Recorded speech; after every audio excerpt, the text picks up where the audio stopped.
adjustment following that defeat?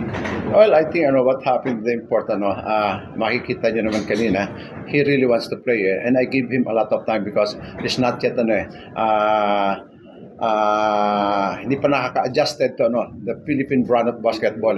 He's trying to figure it out, And then yesterday we have a long practice, for him to know what kind of plays we're going to run, But the good thing with him is, lahat na sinasabi namin, he was able to pick it up right away.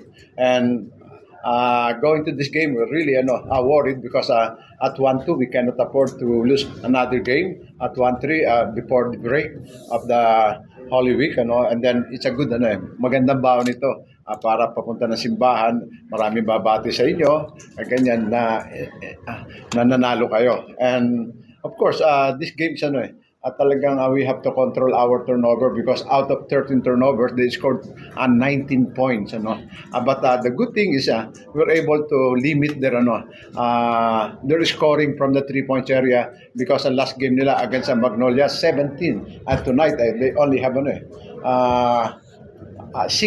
out of 31. So that's huge, And that's one thing na talagang we're trying to limit yung kanilang 3-point shooting.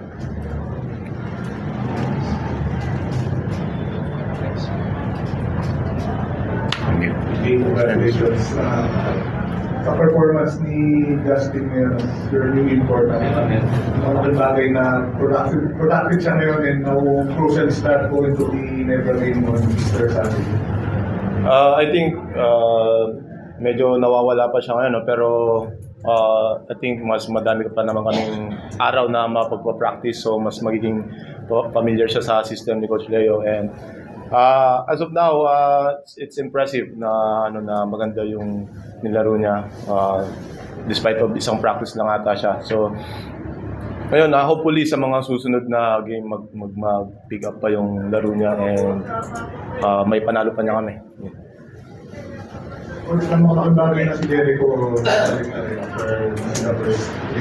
Yeah, especially tonight because we don't have Jeron who could play sometimes point guard and Chris Rosales, and ginawa niya yung role ng point guard kanina and makikita mo naman yung leadership niya and then maganda ron, nag-enjoy siya sa game in spite of long layoff niya. I think last game niya is March February 1, March 1 sa Guam with his injury and then very hesitant pa nga siya mag-shoot up. I just talked to him yesterday na badly needed siya because of Rosales is not healthy to play because something wrong with his foot but I think he can recover and 3 players and even Don Petroliano hindi 100% because of some injuries mabuti na lang talagang gusto rin nila maglaro at gusto rin manalo and ayun sana yun ang talagang natututunan nila yung winning attitude. Coach, ano lang yung main factor that led to your decision to change import from Marcus Lee to Justin?